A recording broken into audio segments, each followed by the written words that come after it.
Las Vegas, October 19, 2013, 2:46 a.m.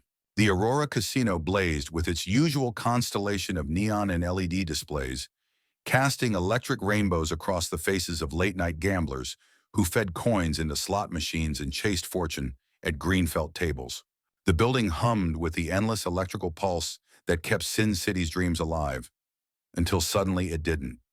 Security footage captures the exact moment when the Aurora Casino plunged into darkness.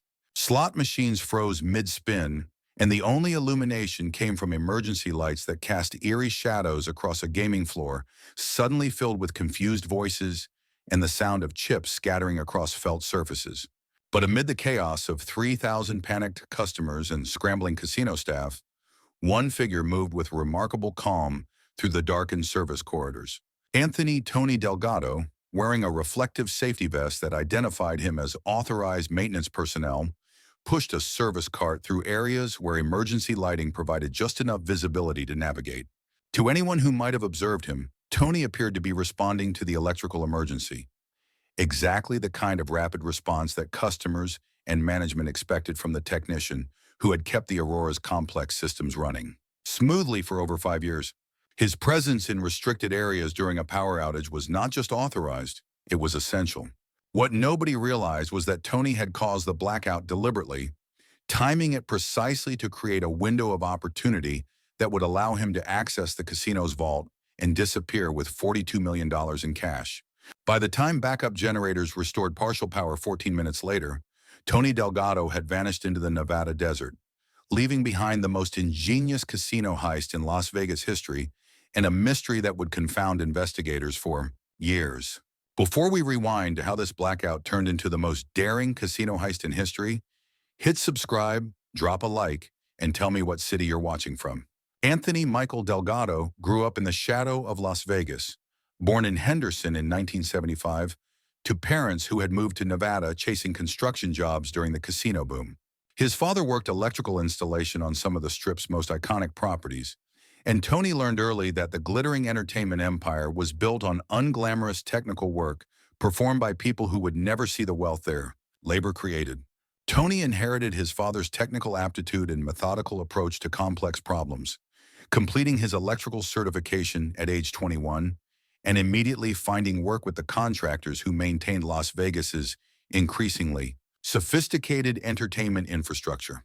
The casinos needed skilled technicians who could work on systems that never shut down, handle emergency repairs at any hour, and maintain absolute reliability in environments where a power failure could cost millions per minute. By 2008, Tony had established himself as one of the most trusted electrical contractors in Las Vegas, known for his ability to diagnose problems quickly and implement solutions that prevented future failures. Casino managers specifically requested Tony for critical projects because his work was precise, professional, and completely reliable.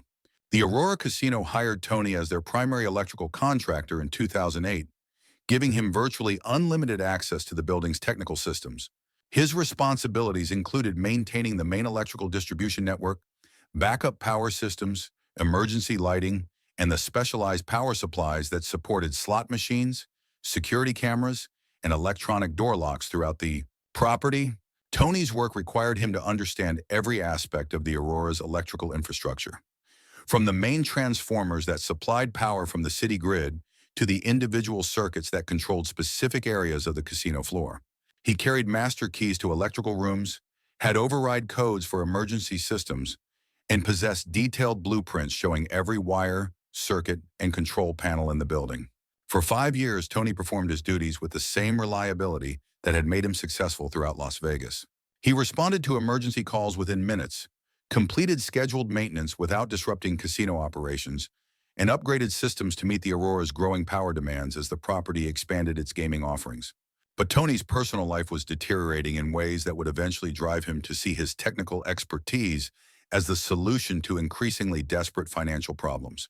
His divorce from Linda Delgado in 2011 had resulted in child support payments that consumed nearly half his income, while the mortgage on a house he could no longer afford threatened to destroy his credit and his ability to maintain the professional licenses his career required. The economic pressures were compounded by Tony's growing resentment at the contrast between his modest lifestyle and the enormous wealth that surrounded him daily. He maintained electrical systems that supported gambling operations, generating hundreds of millions of dollars annually. But his own financial situation was precarious enough that unexpected expenses could trigger personal financial crisis. Tony began paying attention to aspects of casino operations that had never interested him during his early years of employment. He noticed how much cash moved through the Aurora's systems daily, observed the security procedures that protected those assets, and began to understand that his electrical access provided insights into vulnerabilities that most casino security never considered. The transformation from loyal contractor to potential criminal occurred gradually, driven by financial desperation and intimate knowledge of systems designed to be impenetrable. Tony realized that his electrical expertise gave him capabilities that no traditional casino thief possessed: the ability to manipulate the fundamental infrastructure that all security systems depended upon. By 2012, Tony had begun to view the Aurora Casino's electrical systems not just as technical challenges to maintain, but as potential tools for accessing wealth that legitimate employment would never provide. His detailed knowledge of power distribution, backup systems, and emergency procedures became criminal intelligence rather than professional expertise. The specific plan that would drive Tony's theft began forming in early 2013, when routine maintenance revealed vulnerabilities in the Aurora's vault security systems that could be exploited by someone with his access and technical knowledge. Tony realized that the casino's sophisticated electronic security was entirely dependent on electrical power that he controlled completely. Tony Delgado's position as the Aurora Casino's primary electrical contractor had given him access to information and capabilities that even senior management didn't fully understand. His work maintaining the complex electrical systems that powered Las Vegas's entertainment economy had taught him that every security measure, every surveillance camera, and every electronic lock was ultimately dependent on electrical power that he could control. The Aurora Casino's vault represented one of the most sophisticated security installations in Las Vegas, protected by multiple layers of electronic locks, biometric scanners, motion sensors, and surveillance cameras. The facility had been designed by security consultants who had considered every possible threat except the possibility that someone might defeat their systems by eliminating the power that made them function. Tony's routine maintenance duties had given him complete familiarity with the electrical circuits that supported vault security. He knew which power feeds controlled specific systems, how backup generators would respond to various types of outages, and most critically, how long emergency lighting would sustain minimal illumination in vault access areas during power failures. The key insight that would enable Tony's theft was understanding that the Aurora's backup power systems had been designed to prioritize customer-facing operations rather than internal security. During power outages, generators would restore electricity to slot machines, gaming tables, and customer areas first, while vault security systems would remain dependent on emergency battery power that provided only limited capability for short periods. Tony's technical analysis revealed that a properly timed power outage could create a window of vulnerability lasting approximately 15 minutes, during which vault access would be protected only by mechanical locks and minimal emergency lighting. More importantly, surveillance cameras in critical areas would be offline or operating on battery power that provided poor image quality and limited recording capability. The planning phase of Tony's heist required months of technical preparation and careful observation of Aurora Casino operations. Tony began documenting power consumption patterns, backup generator response times, and the specific circuits that controlled different aspects of vault security. His legitimate maintenance duties provided perfect cover for this intelligence gathering. Tony also had to solve the challenge of creating a power outage that would appear accidental, while providing him with the specific conditions necessary for vault access. The outage needed to be comprehensive enough to disable critical security systems, but limited enough to avoid triggering emergency protocols that would flood the casino with security personnel and emergency responders. His solution was elegant in its technical sophistication. Tony designed a custom relay device that could remotely trigger controlled power failures in specific circuits while feeding false signals to monitoring systems that would suggest equipment malfunction rather than deliberate sabotage. The device required advanced knowledge of electrical engineering and intimate familiarity with the Aurora's power distribution systems. Tony's plan also required assistance from accomplices who could handle aspects of the operation that were beyond his individual capabilities. His recruitment strategy focused on people who possessed specific skills while having personal motivations that aligned with criminal enterprise. The first recruit was Carlos Vega, Tony's childhood friend and former U.S. Army mechanic who had struggled with employment since his discharge from military service. Carlos possessed the physical capabilities and transportation expertise needed to move large quantities of cash quickly and discreetly. The second recruit was Maya Tran, a nightclub hostess who worked at venues frequented by high-roller gamblers and Aurora Casino employees. Maya's position in Las Vegas's entertainment industry gave her access to information about casino operations and the ability to monitor security responses during the planned blackout. Together, Tony, Carlos, and Maya formed a criminal team that combined technical expertise, operational capability, and intelligence gathering in ways that would allow them to execute one of the most sophisticated heists in Las Vegas history. Each member brought specialized knowledge while remaining small enough to maintain operational security and avoid the internal conflicts that destroyed larger criminal organizations. Tony's preparation included extensive rehearsal of the technical aspects of his plan, using scheduled maintenance periods to practice the timing and procedures that would be required during the actual theft. He memorized the layout of vault access areas in darkness, practiced operating his relay device under pressure, and developed contingency procedures for various scenarios that might arise during the operation. By October 2013, Tony had completed 18 months of preparation and had assembled a team capable of exploiting vulnerabilities in the Aurora Casino's security systems that no previous criminal had recognized or possessed the technical knowledge to exploit. October 19, 2013, represented ideal conditions for Tony Delgado's unprecedented theft from the Aurora Casino. The weekend had featured a major boxing match at a nearby venue, generating enormous cash flow through Las Vegas gambling establishments as high-roller customers wagered on the fight and continued gambling throughout the weekend celebrations. The Aurora Casino's vault contained approximately $50 million that Saturday night, the largest single accumulation of cash in the property's history, generated by 3 days of intensive gambling activity that had attracted customers from around the world. The money was staged for Monday morning transfer to Federal Reserve facilities, meaning that any theft would go undetected until the beginning of the business week. Tony arrived for his scheduled maintenance shift at 10 p.m., carrying the same technical equipment he had used for hundreds of previous service calls. His presence was completely routine to Aurora staff, who had seen him respond to electrical issues at all hours for over 5 years. Security guards nodded politely as Tony passed through checkpoints, their familiarity with him eliminating any scrutiny of his equipment or activities. For the first 4 hours of his shift, Tony performed legitimate maintenance duties while finalizing his preparations for the theft. He verified that his custom relay device was functioning properly, confirmed that Carlos and Maya were in position for their assigned roles, and conducted final checks of the electrical circuits that he would manipulate to create the blackout. At 2:15 a.m., Tony contacted Carlos via encrypted messaging to confirm that the utility van was positioned at the Aurora's service dock and ready to receive the stolen cash. Carlos had obtained commercial vehicle credentials and was dressed as an emergency response technician, providing perfect cover for his presence at the casino during unusual circumstances. Maya reported from her position on the casino floor that security personnel were maintaining routine patrol schedules and that customer activity was normal for a late Saturday night.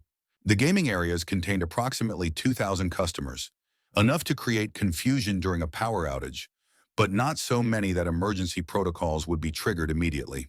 At 2:31 a.m., Tony entered the Aurora's main electrical room and began the sequence of actions that would create the most carefully orchestrated blackout in Las Vegas history. His relay device was designed to disable specific circuits while maintaining power to others, creating a pattern of failures that would appear to be equipment malfunction rather than deliberate sabotage. The first phase targeted the electrical circuits that supplied power to vault corridor lighting and surveillance cameras. These systems went offline at 2:33 a.m., creating darkness in critical areas while leaving customer-facing operations unaffected. To casino security monitoring systems, the failures appeared to be isolated equipment problems rather than coordinated attack. At 2:34 a.m., Tony triggered the second phase of his blackout, cutting power to the main gaming floor while leaving emergency exits and customer safety systems operational. The casino plunged into darkness as slot machines went silent, gaming tables stopped functioning, and 3,000 customers found themselves in an environment illuminated only by emergency lighting. The psychological impact was immediate and overwhelming. Customers began shouting questions, dealers attempted to secure their tables, and security guards rushed to manage crowd control and prevent panic. The casino's management focused entirely on customer safety and communications, diverting attention away from internal security areas where Tony was executing his theft. Maya's intelligence proved invaluable during this critical phase, as her position among the confused customers allowed her to monitor security responses and confirm that personnel were focused on crowd management rather than investigating the power outage's technical causes. Her updates via encrypted messaging assured Tony that his theft was proceeding undetected. At 2:36 a.m., Tony entered the darkened vault corridor using emergency lighting and his intimate knowledge of the Aurora's layout. His electrician credentials and safety equipment made his presence appear completely appropriate to anyone who might observe him during the emergency response. The vault's electronic security systems were offline due to Tony's careful circuit manipulation, leaving only mechanical locks that Tony had modified months earlier during routine maintenance. His technical expertise allowed him to access the facility in less than 2 minutes, revealing cash storage that exceeded even his optimistic projections. Tony worked with systematic precision to load duffel bags with $42 million in bundled cash, selecting currency bundles that would maximize value while minimizing bulk and weight. The loading process required 6 minutes of concentrated effort, during which Tony maintained radio contact with Carlos and Maya to ensure that security responses remained focused on customer areas.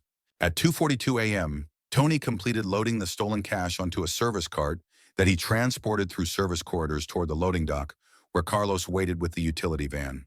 The route Tony had selected avoided areas with functional surveillance cameras while utilizing corridors where his presence during an electrical emergency would appear routine. The transfer of $42 million from the service cart to Carlos's van required less than 3 minutes, after which Tony returned to the Aurora's electrical room to restore power and eliminate evidence of his technical manipulation. The timing was critical because extended power outages would trigger emergency protocols that might interfere with their escape.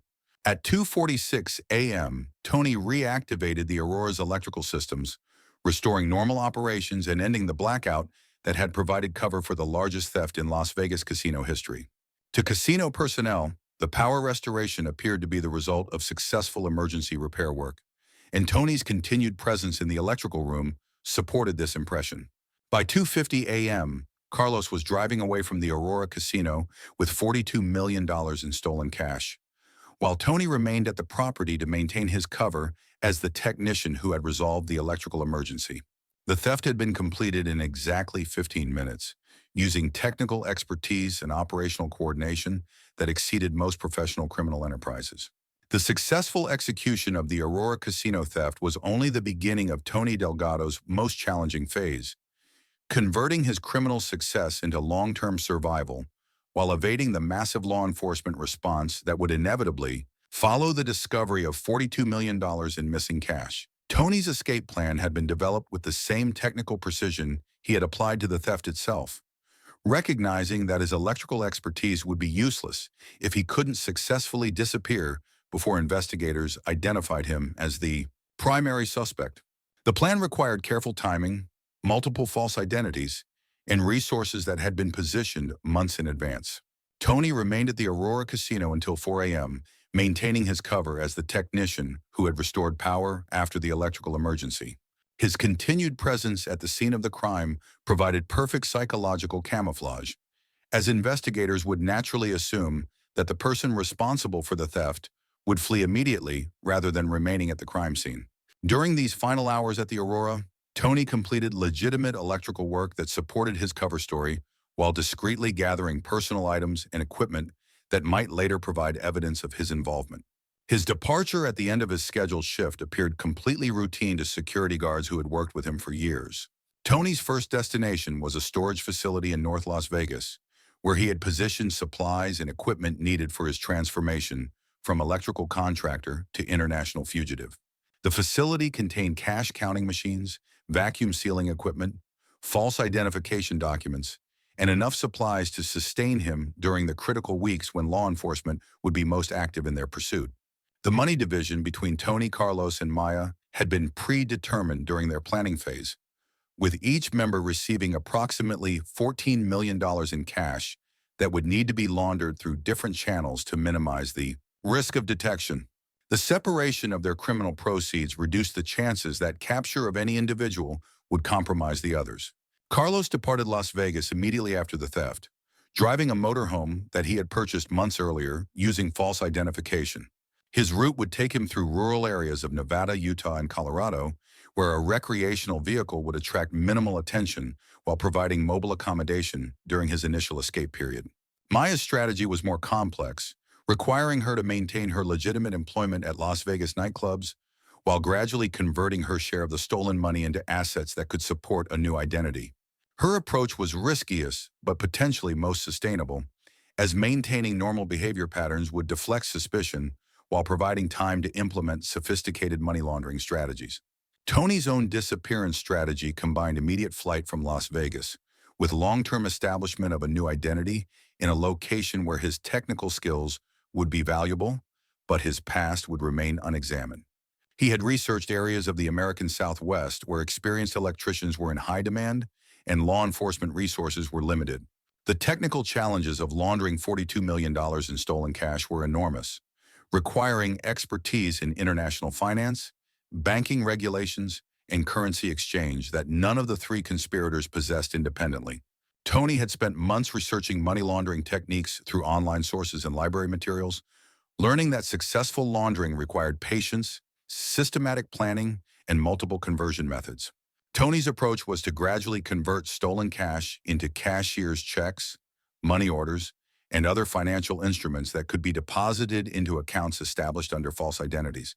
The process would require months of careful work and extensive travel to avoid triggering the reporting requirements that would expose his activities to law enforcement investigation. The psychological challenges of successful fugitive existence were as significant as the technical obstacles. Tony had to abandon his identity, his relationships, and his professional reputation while living with the constant awareness that any mistake could result in capture and life imprisonment. By November 2013, 1 month after the Aurora Casino theft, Tony Delgado had successfully established a new identity as Michael Rodriguez in rural Arizona, where he found employment as an electrical contractor serving remote mining and agricultural operations. His cover story was that he had relocated from California seeking lower cost of living and outdoor recreation opportunities. Tony's new life required him to suppress the personality characteristics and behavioral patterns that had defined him for 38 years while developing new habits, interests, and social connections that would support his false identity. The transformation was psychologically challenging, but necessary for long-term survival. The money laundering process proceeded slowly but successfully, with Tony converting approximately $2 million of stolen cash during his first year as a fugitive. His approach was conservative, prioritizing security over speed and accepting that full conversion of his criminal proceeds might require several years of patient work. By 2015, 2 years after the theft, Tony had successfully integrated himself into his new community and had converted approximately half of his stolen fortune into legitimate assets. His electrical contracting business was profitable independently of its money laundering function, providing perfect cover for his criminal wealth while generating income that justified his comfortable lifestyle. Monday morning, October 21, 2013, brought the Aurora Casino's scheduled vault audit and the devastating discovery that $42 million had vanished during the weekend's electrical emergency. Casino controller Patricia Martinez arrived at 7 a.m. to begin routine verification of weekend cash accumulation and immediately noticed discrepancies that triggered the most intensive investigation in Las Vegas casino history. The missing money represented nearly the entire weekend's cash accumulation, suggesting a theft of unprecedented scale and sophistication. Martinez spent the next hour attempting to reconcile the discrepancies through standard procedures, checking alternative storage locations, and reviewing processing records for clerical errors that might explain the missing funds. When these efforts failed to locate the missing cash, Martinez contacted Aurora Casino Security Director Robert Chen, who immediately recognized that $42 million could not be misplaced through routine operational errors. Chen authorized emergency protocols that locked down the casino while investigators began examining every aspect of the weekend's operations. The investigation's initial focus was the electrical emergency that had occurred early Sunday morning, as the timing coincided perfectly with the period when the theft must have been executed. Chen contacted Las Vegas Metropolitan Police and the FBI, requesting immediate assistance with what appeared to be the largest casino theft in Nevada history. FBI Special Agent Maria Sanos arrived at the Aurora Casino at 11 a.m. and immediately began coordinating a federal investigation that would involve multiple agencies and sophisticated forensic techniques. Santos's first priority was securing the crime scene and interviewing personnel who had been present during the electrical emergency. The investigation revealed that the Aurora's sophisticated security systems had been comprehensively defeated through technical means that suggested insider knowledge and professional expertise. The power outage had disabled critical surveillance cameras and electronic locks precisely when they would have provided maximum protection for vault assets. Santos's team began analyzing the Aurora's electrical systems to understand how the blackout had been orchestrated and who possessed the technical knowledge necessary to manipulate complex power distribution networks. The investigation required consultation with electrical engineering experts who could evaluate the sophisticated methods used to defeat the casino's security. The technical analysis revealed that the power outage had been caused by deliberate manipulation of specific circuits rather than equipment failure, indicating that the perpetrator possessed detailed knowledge of the Aurora's electrical infrastructure. The manipulation had been sophisticated enough to create false signals that made the sabotage appear to be routine equipment malfunction. This discovery led investigators to focus on current and former electrical contractors who had worked at the Aurora Casino, particularly those with access to the technical areas where the sabotage devices had been installed. Tony Delgado's name appeared on a list of personnel with appropriate access and expertise, but his continued presence at the casino during and after the emergency initially deflected suspicion. The investigation expanded to include analysis of the Aurora's employment records, contractor agreements, and maintenance schedules that might reveal who had possessed the access and knowledge necessary to orchestrate such a sophisticated theft. The FBI began conducting background investigations on dozens of individuals, while forensic accountants analyzed the casino's financial records. Meanwhile, Tony Delgado continued working at Las Vegas casinos under his legitimate identity, maintaining normal behavioral patterns while internally monitoring the investigation's progress through news reports and industry contacts. His strategy was to remain visible and professionally active until the investigation's focus shifted away from electrical contractors. Tony's apparent cooperation with investigators and his continued presence in Las Vegas were calculated to suggest innocence while providing intelligence about law enforcement activities. He volunteered to assist with technical analysis of the electrical sabotage, offering expertise that actually helped investigators understand methods he had used to defeat the Aurora's security. The psychological pressure of maintaining normal behavior while under potential investigation was enormous, requiring Tony to suppress anxiety and guilty knowledge while interacting professionally with law enforcement personnel who were actively searching for him.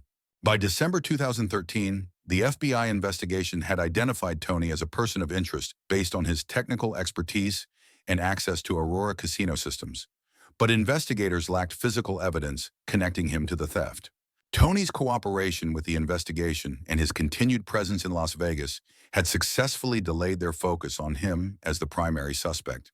The investigation's breakthrough came from analysis of Tony's financial records, which revealed purchases of specialized electrical equipment that matched components found in the sabotage devices.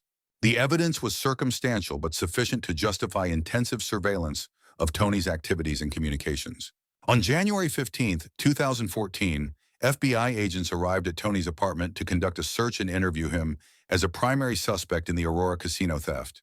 They found the apartment completely empty, with evidence suggesting that Tony had departed Las Vegas weeks earlier after learning that he had become the investigation's primary focus.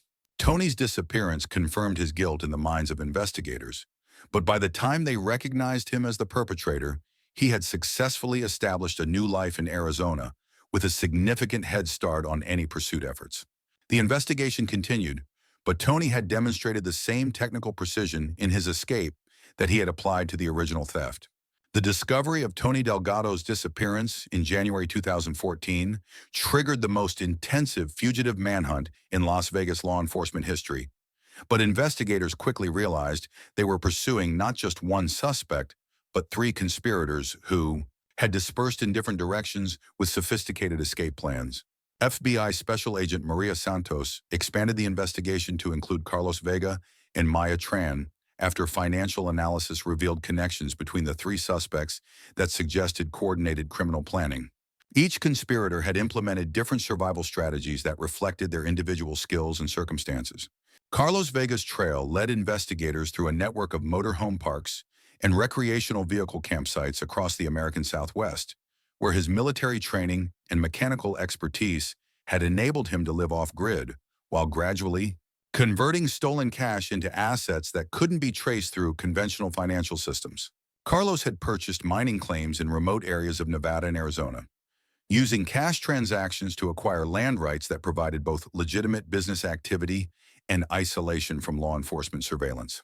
His military experience with explosive devices and excavation equipment allowed him to create concealed storage facilities for cash that would be nearly impossible to discover, even with sophisticated detection methods. The FBI traced Carlos's movements through campground registrations and vehicle records, but his mobile lifestyle and use of multiple false identities made sustained surveillance extremely difficult. Carlos had essentially become a modern nomad, moving constantly through areas where law enforcement presence was minimal and suspicious activity would be attributed to legitimate mining or recreational activities. Maya Tran's strategy was more audacious, involving her continued residence in Las Vegas while slowly laundering her share of the stolen money through legitimate business investments and real estate transactions. Her position in the entertainment industry provided perfect cover for explaining sudden wealth through supposed gambling winnings and business opportunities. Maya purchased several rental properties in Las Vegas suburbs, using cash down payments that could be attributed to successful gambling or entertainment industry income. The rental income provided legitimate documentation for wealth that was actually derived from the Aurora Casino theft, while generating ongoing revenue that supported her comfortable lifestyle. Law enforcement surveillance of Maya revealed sophisticated money laundering techniques that exceeded the expertise typically possessed by nightclub hostesses, suggesting that she had received professional advice or had extensively researched financial crime methods. Her ability to maintain normal behavior patterns while under investigation demonstrated remarkable psychological discipline. Tony Delgado's disappearance was the most complete, involving total abandonment of his previous identity and establishment of new life in rural Arizona under documentation that appeared legitimate to casual investigation. His electrical contracting business provided perfect cover for explaining technical expertise and modest prosperity while generating income independent of criminal proceeds. FBI investigators traced Tony's initial movements to Phoenix, where he had established bank accounts and business licenses under the false identity Michael Rodriguez. The documentation was sophisticated enough to include employment history, credit, reports, and educational records that would satisfy background checks required for electrical licensing. Tony's business served remote mining operations and agricultural facilities where clients rarely questioned contractors' backgrounds as long as work was completed professionally and reliably. His technical expertise was genuinely valuable in these environments, providing economic independence that reduced his reliance on laundered criminal proceeds. The investigation revealed that Tony had spent at least 2 years preparing his false identity, using identity theft techniques and document forgery to create a background that would withstand routine scrutiny. His electrical licensing in Arizona appeared legitimate because it was based on genuine technical qualifications and work experience. By 2015, 2 years after the Aurora Casino theft, federal investigators had identified the general locations where each conspirator was likely operating but lacked specific evidence of their current activities or identities. The investigation continued through international cooperation with financial intelligence units and analysis of large cash transactions that might indicate money laundering. The three conspirators had successfully demonstrated that sophisticated criminal planning combined with appropriate expertise could defeat even intensive law enforcement investigation. Their individual survival strategies reflected different approaches to the challenge of converting stolen money into sustainable new lives. Carlos's off-grid mining operations provided complete isolation from financial surveillance, while generating legitimate income that could explain modest prosperity. His military training had prepared him for the physical and psychological challenges of extended isolation while maintaining operational security. Maya's urban strategy was riskiest but potentially most profitable, allowing her to enjoy comfortable lifestyle and familiar surroundings while building legitimate wealth through real estate investments. Her approach required constant vigilance and psychological discipline to maintain normal behavior under potential surveillance. Tony's rural electrical contracting provided the optimal balance between security and prosperity, allowing him to utilize his genuine technical expertise while living in communities where background scrutiny was minimal and law enforcement resources were limited. The Aurora Casino case had demonstrated that modern criminal enterprises could successfully combine technical expertise, operational planning, and sophisticated escape strategies to defeat even the most advanced security systems and investigative techniques. 5 years after Tony Delgado triggered the blackout that enabled the largest casino theft in Las Vegas history, the case remained officially active but practically unsolved, with federal investigators acknowledging privately that the three conspirators had achieved something remarkable in American criminal history. They had committed what appeared to be the perfect crime. The investigation had consumed enormous resources and involved cooperation between multiple federal agencies, international financial intelligence units, and private investigators hired by the Aurora Casino's insurance company. Despite these efforts, law enforcement had never developed actionable intelligence about the current activities or locations of Tony, Carlos, or Maya. FBI agent Maria Santos, who had led the investigation since its inception, admitted that the Aurora Casino case had changed her understanding of what was possible for criminal enterprises that combined technical expertise with sophisticated planning. The three conspirators had anticipated and countered every investigative technique that law enforcement typically used to locate fugitives and recover stolen assets. The Aurora Casino never recovered from the reputational damage caused by the theft, eventually filing for bankruptcy in 2016 and closing permanently after years of declining revenue that executives attributed partly to customer concerns about security vulnerabilities. The casino's closure eliminated potential evidence and witness testimony that might have supported ongoing investigation efforts. Las Vegas casinos implemented comprehensive security reforms inspired by the Aurora case, including enhanced screening of electrical contractors, technological monitoring of power distribution systems, and revised emergency procedures that maintain vault security even during electrical outages. The reforms prevented similar thefts but increased operational costs throughout the gaming industry. The Aurora Casino case stood as proof that in an age of sophisticated electronic security, the greatest vulnerabilities sometimes existed in the fundamental infrastructure that made advanced systems possible. Tony Delgado had demonstrated that the person who controlled the power could ultimately control everything that depended on electricity, including the security measures designed to prevent exactly the crime he had committed. Whether Tony, Carlos, and Maya were living comfortably on their criminal proceeds or had paid unknown prices for their audacity remained one of American crime's most compelling unsolved mysteries. A reminder that sometimes technical expertise, combined with desperate motivation, could defeat even the most sophisticated security systems ever devised.